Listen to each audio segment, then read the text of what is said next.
Itu waktu belum jatuh dalam dosa, dia bilang, non, di non punya tulang itu saya pun tulang, engkau pun daging saya pun daging. Kalau engkau sakit saya juga sakit, kalau engkau sedih saya juga sedih. Itu waktu belum jatuh dalam dosa. Waktu jatuh dalam dosa dia bilang apa? Perempuan sumber masalah, perempuan racun. Bayangkan kalau racun dunia begini banyak, baru orang rote semua lagi. Woi, bisa banget. Rencana indah telah kau siapkan bagi masa depanku yang penuh harapan.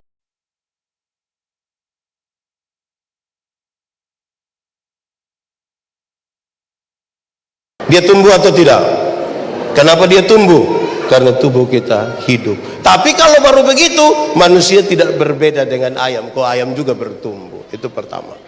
Kedua, manusia diberikan jiwa yang hidup. Diberi apa? Jiwa. Jiwa itu apa? Manusia diberi akal dan perasaan. Perjumpaan yang baik antara akal dan perasaan itu yang membentuk karakter manusia. Ayam itu ada otak, tapi tidak pakai otak. Makanya tidak ada sekolah ayam. Atau di Jakarta ada sekolah ayam? Tidak ada. Ayam itu ada hati. Ayam ada hati kok tidak? Ada. Dia pun nama hati apa? Hati. Tapi ayam tidak pakai perasaan. Makanya ayam tidak kenal cemburu. Atau ayam di Jakarta cemburu? Tidak. Manusia diberikan pikiran dan perasaan. Perjumpaan yang berimbang ini membentuk karakter manusia. Ketiga, manusia diberi roh yang hidup. Roh itu apa? Roh itu yang menghubungkan manusia berdosa ini dengan Tuhan Allah. Roh itu yang membuat manusia gelisah kalau dia tidak berdoa. Roh itu yang mendorong manusia mencari Tuhan. Saudara lihat, punya tubuh yang hidup, jiwa yang hidup, roh yang hidup. Terus dia bilang begini, gambar dan rupaku kuberikan kepadamu. Gambar itu apa? Hakikat Tuhan Allah yang kekal dan kudus diberikan kepada manusia. Kekal, kudus lagi, sempurna lagi, dalam keadaan yang sangat baik ini, punya tubuh yang hidup, jiwa yang hidup, roh yang hidup, tidak dibatasi oleh ruang dan waktu, kudus dan sempurna. Baru Tuhan bilang begini, manusia, semua ini kuberikan kepadamu, engkau yang atur. Dunia ini mau baik tergantung manusia, dunia mau rusak pun tergantung. Tambah satu kalimat pendek ini, bahkan setan-setan pun harus tunduk kepada manusia. Bahkan apa? Setan-setan pun harus tunduk. Pertanyaannya jadi gampang sekarang. Boleh jawab, kita takut setan atau setan takut kita? Boleh jawab, kita takut setan atau setan takut kita? Yakin setan takut kita? Atau kita dan setan bakas takut? Kadang-kadang kita yang kas takut setan, kadang-kadang setan yang kas takut kembali kita. Yang benar mana? Kita yang takut setan atau setan takut kita? Kerinduan kita, setan takut kita. Kenyataan membuktikan kita yang takut setan. Kenapa hal itu terjadi, saudara? Karena ada kerusakan otoritas Tuhan yang ada pada kita. Setan itu kan tidak takut, kita pun teriakan. Setan takut otoritas Tuhan yang ada pada kita. Kalau ada orang kerasukan setan, tidak usah berteriak, kan dia tidak takut, kita pun teriakan. Tuhan Yesus ketika orang kerasukan setan, tanpa bicara satu kata, setan keluar sendiri. Kita punya berhari-hari, dalam nama Yesus, dalam. Setan tidak keluar. Yang berteriak kuat-kuat, jangan sampai dia yang takut setan. Wah, itu serius itu, saudara. Mari kita lihat lebih lanjut. Pertanyaannya, saudara, penciptaan yang sangat bagus, punya tubuh, jiwa, roh yang bagus ini, dan punya itu gambar dan rupa Allah yang baik, menjadi rusak karena apa? Sepotong saja, D-O-S-A. Apa itu? Dosa. Pengertian dosa di Taman Eden itu ringan. Dosa ialah usaha manusia untuk melangkah melewati batas. Tuhan bilang begini, manusia, semua dalam taman ini boleh kau makan, yang ini tidak boleh. Waktu dia mau berusaha melangkah melewati batas itu, namanya dosa. Ada satu dua orang yang biasa minum sopi, don tanya saya. Di sini ada yang biasa minum sopi? Ada. Itu yang dari rote mana? Oh, tidak.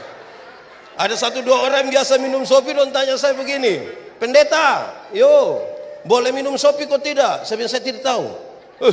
pendeta apa kita tanya bukan jawab tapi bilang tidak tahu. Saya bilang begini, ada legenda Yunani tentang pohon anggur. Legenda ialah cerita yang latar belakangnya kita tidak tahu tidak apa-apa, tapi pesan-pesan moralnya perlu kita pakai. Legenda itu bilang begini, pengusaha anggur yang pertama di dunia ialah Nuh. Siapa? Nuh. Waktu Bahtera itu kandas di Ararat, air surut, Nuh turun langsung tanam anggur. Boleh hafal. Hari pertama Nuh siram pakai darah domba. Darah apa? Domba. Hari kedua Nuh siram pakai darah singa. Darah apa? Singa. Hari ketiga Nuh siram pakai darah monyet. Darah apa? Hari keempat Nuh siram pakai darah domba. Darah apa? Domba. Terus orang tanya, Bapak, itu dia pun maksud apa? Nuh bilang begini, kalau engkau minum satu seluki, tadi pakai darah apa? Domba. Engkau akan tulus seperti anak domba. Dan karena itu tempat minummu di perjamuan kudus. Perbuatlah ini menjadi peringatan akan aku. Kalau berapa seloki? Kalau engkau minum 2 seloki, tadi pakai darah apa? Singa. Engkau akan kuat seperti singa. Dan itu tempat minummu di pinggir kebun. Lihat kita pun teodong di toodon di rote itu kalau mau masuk tofa kebun 2 seloki dulu. Terus pitofa keluar 2 seloki lagi. Tidur bangun berapa seloki? 2 seloki. Kalau berapa seloki tadi? Kalau engkau minum 3 seloki tadi pakai darah apa? Oh, itu tempat minumnya di atas pohon. Lebih banyak dia pun goyang-goyang itu. Itu belum minum miskin Bapak, belum minum miskin. Tapi kalau setiga seloki dia bilang ambil tahan. Pikas tahu saya di rote ada begitu. Orang rote di Jakarta ada juga. Di 3 seloki itu suara tinggi, ceritanya tinggi, isinya tinggi, suaranya. Dan saudara tahu banyak istri kena pukul di 3 seloki itu. Banyak. Di sini ada suami-suami yang biasa pukul istri. Atau saya balik dia pun pertanyaan, ibu-ibu yang biasa kena pukul dari suami coba angkat tangan. Jangan coba-coba. Berani angkat tangan pulang kena pukul ulang. Saya tidak tanggung jawab itu. Itu kalau berapa seloki? Kalau engkau minum 4 seloki, tadi pakai darah apa? Babi. Permisi minta maaf. Lihat babi itu, makan di mana, tidur di situ, muntah di situ, buang air besar, semua di situ. Orang tanya saya, jadi pendeta kira-kira kita berapa seloki? Lu pilih sendirilah. Saya mau tanya kita, minum air susu itu baik atau tidak? Minum air susu baik atau tidak? Baik kalau 1 gelas. Tapi coba minum air susu 1 ember. Bisa gila. Kalau susu yang baik saja lewat batas bisa masalah, apalagi kalau kita di sini biasa berapa seloki? Pak Pendeta saya 1 seloki Pak, tapi ulang-ulang Pak. Nah saudara lihat, waktu manusia melangkah melewati batas, bagaimana dengan tubuh, jiwa, roh tadi yang sudah Tuhan cipta? Karena ini punya hubungan dengan Paskah kita. 1, tubuh yang terkontaminasi dosa. Tubuh yang terkena dosa itu saudara menarik sekali karena tubuh yang terkena dosa mengalami 2 pergeseran yang serius. Pertama, tubuh yang terkena dosa hari itu melecehkan perempuan. Adam, kenapa kau makan ini buah? Dia bilang itu perempuan yang Tuhan kasih itu yang jadi masalah. Ini kalimat yang sangat berbeda ketika pertama kali Adam baru melihat Hawa. Waktu Adam baru melihat Hawa dia bilang apa? Dialah tulang dari tulangku, daging dari dagingku. Itu waktu belum jatuh dalam dosa. Dia bilang non, di non punya tulang itu saya pun tulang. Engkau pun daging, saya pun daging. Kalau engkau sakit, saya juga sakit. Kalau engkau sedih, saya juga sedih. Itu waktu belum jatuh dalam dosa. Waktu jatuh dalam dosa dia bilang apa? Perempuan sumber masalah. Perempuan racun. Bayangkan kalau racun dunia begini banyak. Baru orang rote semua lagi. Woi bisa banget. Itu jadi masalah saudara. Kalau racun dunia begini banyak. Nah saudara-saudara, pesannya gampang. Kalau hari ini masih ada laki-laki anggap remeh perempuan, minta maaf, tubuhmu terkontaminasi dosa. Pasca menjadi penting. Kalau hari ini yang orang tua kasih sekolah anak laki-laki, yang perempuan dia tidak kasih sekolah, minta maaf, engkau bermasalah dengan dosa. Saudara pernah dengar kalimat begini kok tidak? Kamu perempuan ini sekolah tinggi-tinggi juga sama. Bulan datang masuk. Pernah dengar itu kalimat? Atau sendiri omong? Itu tanda tubuh terkontaminasi dosa. Saya ingat saudara-saudara, saya melayani di Sabu kira-kira 5 tahun. Waktu itu belum menikah. Jemaat lewat, kalau saya sementara cuci pakaian di sumur, mereka pun kalimat bilang begini, pendeta, makanya. Saya bilang makanya apa? Kawin sudah. Saya bilang kamu otak itu tidak betul. Kalau mereka ke rumah pelayan, saya sementara sapu rumah, dia bilang pendeta, makanya. Saya bilang makanya apa? Kawin sudah, kamu otak tidak betul. Pak pendeta, kenapa setiap kali kami minta Bapak kawin, Bapak bilang kami otak tidak betul? Saya tanya dorang, kalau pakaian kotor apa yang harus dilakukan? Kalau pakaian kotor apa yang harus dilakukan? Cuci, bukan kawin. Hanya orang yang otak miring, yang pakaian kotor di sini dia kawin di sana supaya pakaian bersih. Itu otak. Kalau rumah kotor apa yang harus dilakukan? Sapu, bukan kawin. Siapa yang kalau rumah kotor di sini dia bilang saya kawin dulu supaya rumah bersih itu kan. Tapi toh kemudian kalau ibu-ibu harus cuci, harus timba air, harus masak, bukan karena dia pembantu, tapi dia melakukan itu atas nama cinta. Tepuk tangan lo kasih ibu-ibu lah. Biar kita belajar menghargai ini ibu-ibu. Ada kesempatan mereka urus rambut dulu. Jangan sampai kita pulang dia rambut berdiri sebegini baru kita bilang. Belajar menghargai perempuan. Saudara-saudara, kita orang tua di kampung dong tuh pakai filosofi yang baik untuk pakai kalimat-kalimat adat yang bagus ketika masuk minta perempuan. Tapi kadang-kadang kalau kita tidak pikir filosofinya, memang itu pelecehan. Ada banyak jubir itu kalau berkata-kata pakai bahasa adat dong, kalau diterjemahkan kira-kira begini. Kami punya anak laki-laki ini sudah jalan ke sana kemari. Tapi tidak ada yang timba air, tidak ada yang cuci, tidak ada yang masak. Terus kita keluarga perempuan yang dengar kita bilang, saya pun anak nona jangan coba-coba. Ada yang datang bilang tidak ada yang timba air, tidak ada yang masak. Saya akan tanya itu jubir, lu datang cari pembantu, ini cari istri ini. Belajar menghargai perempuan itu pertama.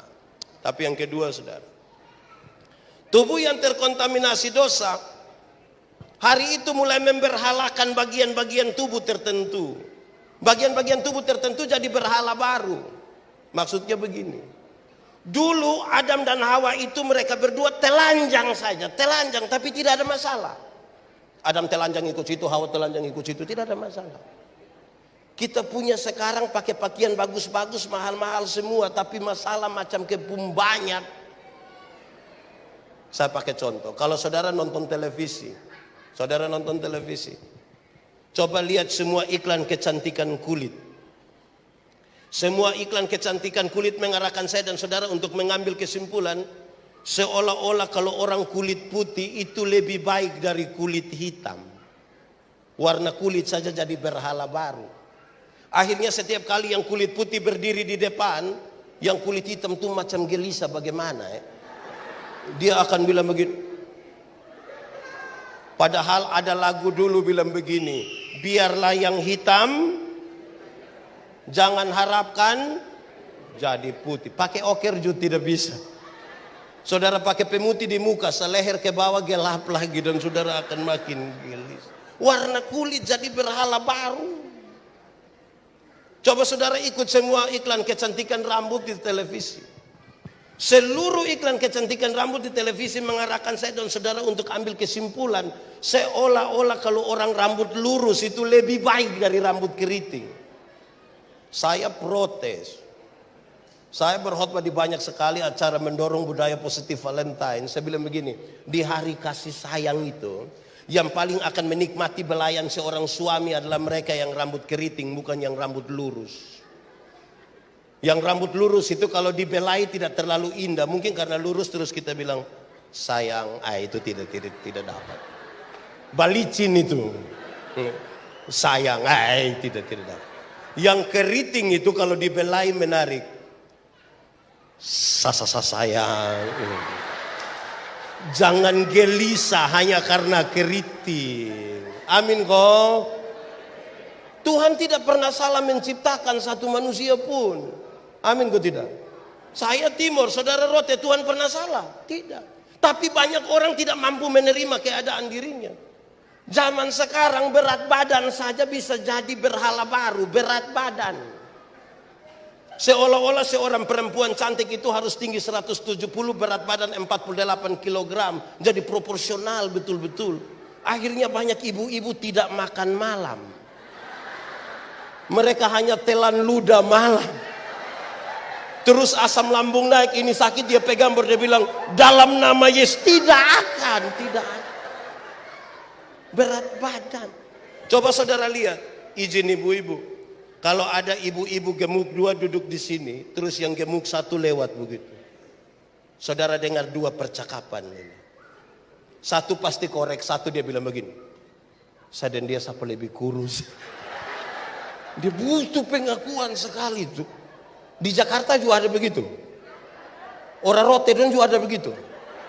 Itu yang fam apa dong? Jangan omong. Itu kalau sampai omong fam itu sudah tidak baik. Tapi saudara lihat. Bahwa kita kadang-kadang bermasalah dengan diri. Ada banyak orang tua berpikir ini cuma main-main gila. Kalau ada anak satu kulitnya agak gelap sedikit, mereka pun cara panggil dia di rumah tuh menarik. Black. Kasihan itu anak tuh, kasihan dia betul. Pernah dengar itu kalimat kok? Di sini juga ada. Itu orang ada di sini. Kadang-kadang kita terlalu melecehkan. Ada orang yang kulit hitam datang sama-sama di acara PRB. Terus tiba-tiba dia bilang, Shalom. Yang satu bilang begini, suara ada tapi orang tidak ada. Bawa senter dulu. Bayangkan. Di PRB ada begitu juga. Wih, itu bahaya itu saudara. Apa yang ingin saya katakan buat kita? Banyak orang tidak mampu menerima dirinya. Kalau dia tidak mampu terima dirinya, dia tidak akan pernah tahu apa yang Tuhan taruh di dia untuk jadi berkat bagi orang lain. Tidak. Dia mesti tahu apa yang ada pada diri. Banyak orang Timur, banyak orang NTT tidak ingin jadi orang NTT, tidak ingin jadi orang Timur. Mereka ingin jadi orang Barat. Akhirnya tidak bisa jadi orang Eropa dan jadi orang Rote Barat, Manggarai Barat. Karena tidak mampu menerima dia pun diri. Tuhan tidak pernah salah menciptakan. Woi, saudara tahu seberapa pentingnya, seberapa besar pengaruh hal ini? Sangat besar. Saya ingat saudara-saudara tahun 96 saya datang ke Kupang untuk sekolah teologi di Kupang. Saya ini kan suka perempuan. Sebagai laki-laki normal kan saya suka perempuan. Saya begini-begini suka perempuan. Tapi mereka tidak ada yang suka saya. Setiap kali kalau salam itu yang ada hanya ditolak sah. Biasa kita titip salam. Orang-orang tua tahu kalau dulu titip salam. Kalau kita bilang begini, non, salam lu pun teman Wih, dia pun cara tuh menarik. Non, ada salam dari Yandi. Dia pun tanggapan begini. Yandi itu orang apa? Dari mana? Dia kira saya orang gila mungkin. Terus dong kasih tahu, Yandi itu orang Timur dari Soe. Dia bilang, hai, saya dalam hati ada masalah, kok dia orang Soe. Tapi dia tuh orang baik, dia calon pendeta itu, dia orang baik itu. Ini nona jawab apa? Perbaiki keturunan. Sekira kita ini keturunan ular beludak.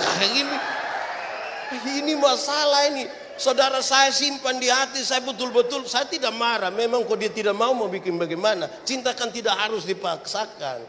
Saya belajar baik-baik, sekolah baik-baik, saya melayani baik-baik. Ketika dia tahu Yandi Manobe sekarang terkenal, malam-malam dia inbox dia.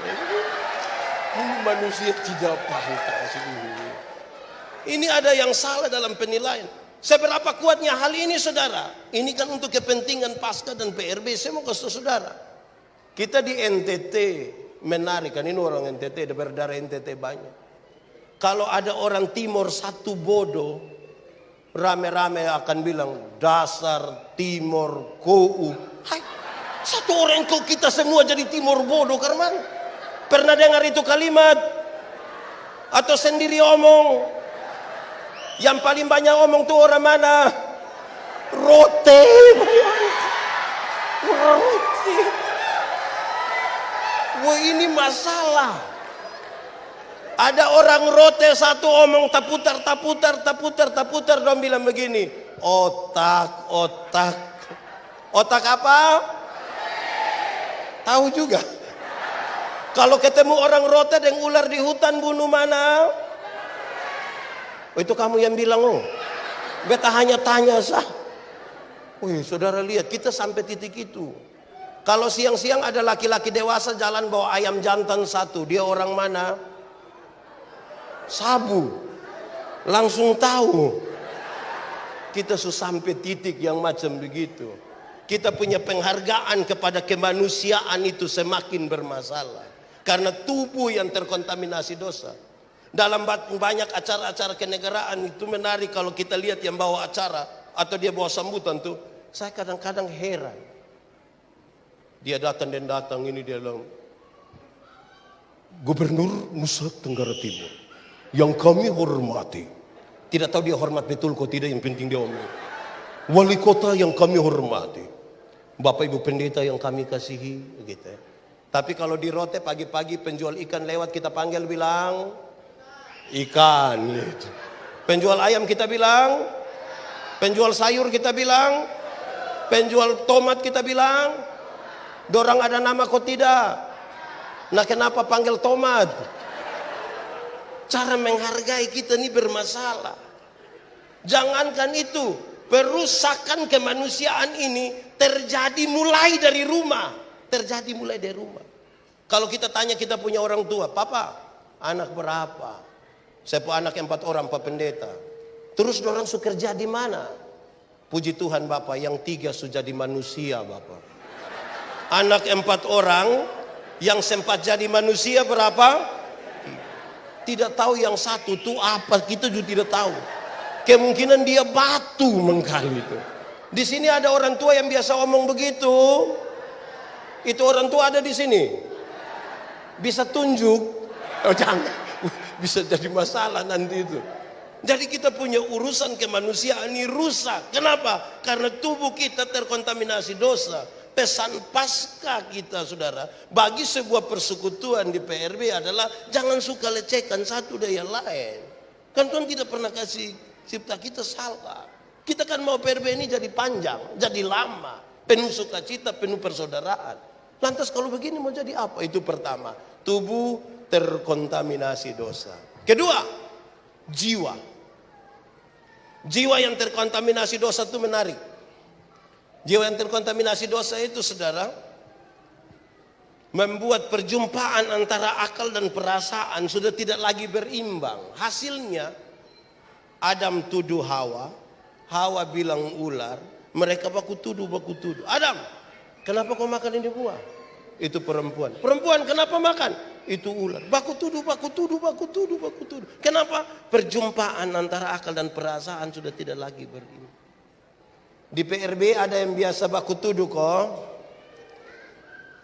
Jangan baku tuduh. Jangan bicara kalau kita tidak tahu apa-apa tentang sesuatu. Interpretasi hanya boleh dibangun di atas dasar fakta. Data fakta. Interpretasi itu kira-kira begini. Seorang laki-laki dewasa, seorang perempuan dewasa, mereka dua bukan suami istri, masuk satu kamar, kunci pintu, kasih mati lampu. Saudara duduk begini. Terus saya datang, saya tanya, siapa di itu ruangan? Saudara bilang, Pak ini dan ibu itu. Baik. Pertanyaan kedua, dorang dua ada buat apa di situ? Yang jiwanya bermasalah akan pakai bahasa Kupang bilang begini, tahu sendiri apa? apa kok saya tidak tahu, suruh saya tahu barang yang saya tidak tahu. Harusnya kalau saya tanya, Doran 2 ada buat apa di situ? Minta maaf Pak, saya tidak tahu. Titik. Tapi kalau dia bilang tahu sendiri yang Pak, itu positif atau negatif? Kalau mau tambah yang positif. Doran 2 ada buat apa di situ? Minta maaf Bapak, saya tidak tahu. Kemungkinan besar Doran 2 ada berdoa Bapak. Saudari tadi dong berdoa di situ. Saudara tidak yakin nih orang berdoa ini. Tambah yang positif. Saudara tahu, puncak dari jiwa yang terkontaminasi dosa, Kain tega sekali membunuh adiknya Habel. Karena perjumpaan akal dan perasaan sudah tidak lagi berimbang.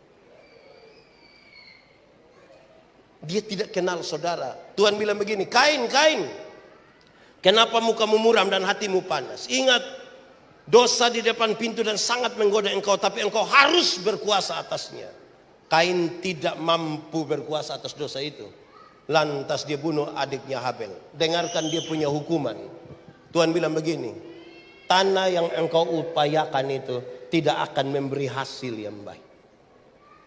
Saya coba untuk menyimpulkan itu teks. Dia bilang begini, muka muram, hati panas, berkat jauh. 1, 2, 3. Muka muram, hati panas, berkat lebih kuat sedikit. 1, 2, 3. Muka muram, hati panas, berkat. Itu serius. Perjumpaan antara akal dan perasaan kalau tidak berimbang.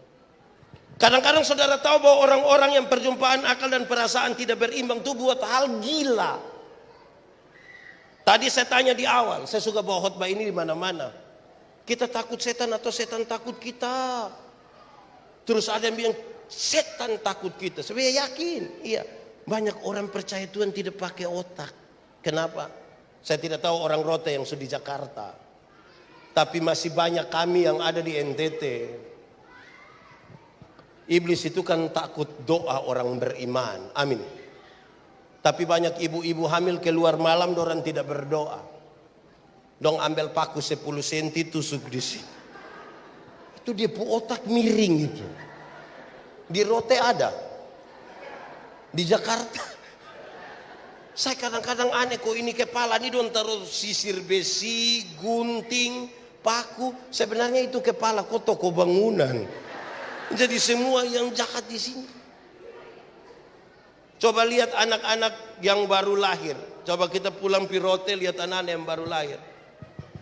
Ini anak sumontok-montok bagus-bagus, menggemaskan lagi. Celana bagus, baju bagus, kancing 3. Dia pun mama tambah apa di sini? Tambah apa? Itu biasa tambah untuk usir setan, saudara lihat. Saya melayani di pedalaman Amluban Timur satu malam mau ke Kupang, 180 km. Saya ambil motor naik, ibu pendeta naik, kami pun anak umur 1 tahun naik. Pas mau jalan jemaat bilang begini, Bapak, yo jangan lupa taruh genoa. Saya bilang untuk apa? Usir setan. Lu yang setan. Setan mana takut? Saya mau tanya kita, kalau tangan kanan gatal artinya? Kalau tangan kanan gatal artinya? Yakin. Kalau orang tangan kanan gatal artinya dapat uang, itu berarti orang Koreng itu kaya raya. Karena bukan tangan kanan saya yang gatal, semua gatal habis itu. Alkitab kasih tahu, satu-satunya cara untuk dapat berkat adalah kerja. Bukan bagatal. Siapa yang suruh kita bagatal dapat uang? Tidak ada itu. Ada yang aneh. Kalau otak dengan iman sudah tidak jalan tuh kita gila sendiri saudara. Satu saat minggu kedua bulan Desember kami ada di gereja. Waktu itu hujan belum turun. Takut kekeringan di musim berikut. Saya bilang kepada beberapa orang, saya bilang begini, hujan belum turun Dong bilang proyek Pak, proyek. Jadi saya heran apa hubungan hujan dan proyek. Dong bilang Bapak akhir tahun begini proyek pemerintah banyak Bapak, jadi orang tutup hujan. Saya bilang hujan bisa ditutup? Bisa. Bagaimana cara? Saya bayangkan penjelasannya ilmiah. Ilmiah artinya masuk akal dan bisa dipertahankan terus menerus. Saya bayangkan awan hitam yang gelap itu tembak pakai sinar laser atau pakai efek kaca pantul cahaya ke itu awan. Saya bayangkan begitulah. Tapi ternyata dia bilang begini, permisi Bapak, kita tinggal buang pakaian dalam di atas rumah, hujan tidak turun. Saya tanya, itu celana dalam merek apa itu? Yang kalau buang hujan tidak turun itu. Kalau hujan bisa ditutup pakai itu, Jakarta ini tidak akan pernah banjir. Tidak akan. Tinggal semua warga Jakarta pegang dia punya. Terus gubernur hitung 1. Memang ini penting Amin kok. Orang yang perjumpaan jiwanya bermasalah, akal dan perasaannya bermasalah, itu sedikit-sedikit marah, sedikit-sedikit tersinggung, sedikit-sedikit tersinggung, sedikit-sedikit tersinggung, tersinggung kok sedikit-sedikit. Orang baru lihat dia lu lihat apa? Itu jiwanya bermasalah. Di PRB ada yang sedikit-sedikit tersinggung ada. Dia ada di sini. Coba lihat dia. Kenapa semua lihat saya? Ya saudara, jiwa yang bermasalah tuh mempengaruhi persekutuan lebih jauh. Kita butuh pasca untuk itu. Nah, sebentar saudara lihat kenapa dia pun soal di sini. Nah saudara-saudara, hal itu serius. Kenapa? Kalau ini tidak jalan sama-sama, kita bisa hilang lenyap di banyak dunia kata-kata saja. Kita hilang lenyap. Banyak orang Kristen hilang lenyap di dalam dunia kata-kata. Padahal daftar makanan tidak dapat melenyapkan laparmu, tidak dapat.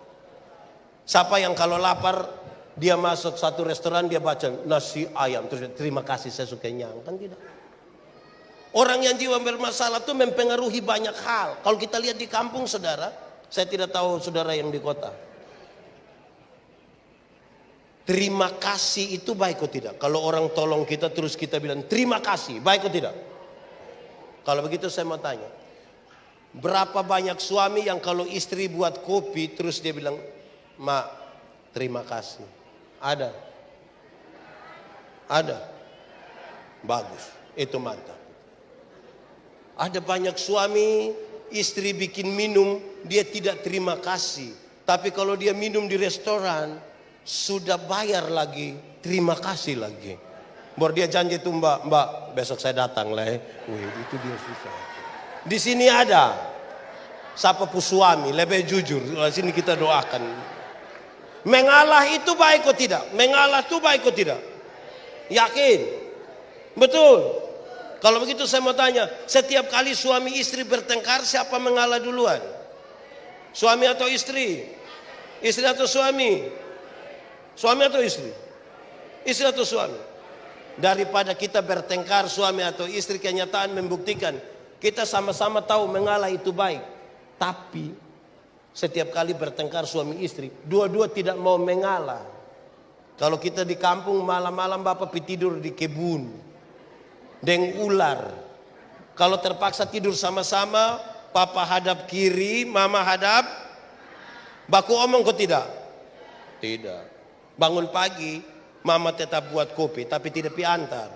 Panggil anak kecil satu baru bilang begini, "Lo piantar kas papa Bapak terima kopi di ruang tamu, papa bilang, "Mama yang suruh kok."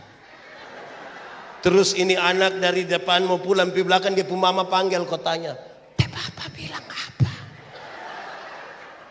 Itu tidak sehat. Pernah alami itu kok? Bertobat sudah. Kedua nih. Ketiga, roh yang terkontaminasi dosa, hari itu memutuskan hubungan dengan Tuhan Allah. Tuhan bilang begini, "Adam, kamu di mana?" Pertanyaan itu bukan karena Tuhan tidak tahu Adam ada di mana. Tuhan tahu kok tidak? Tuhan tahu kok tidak?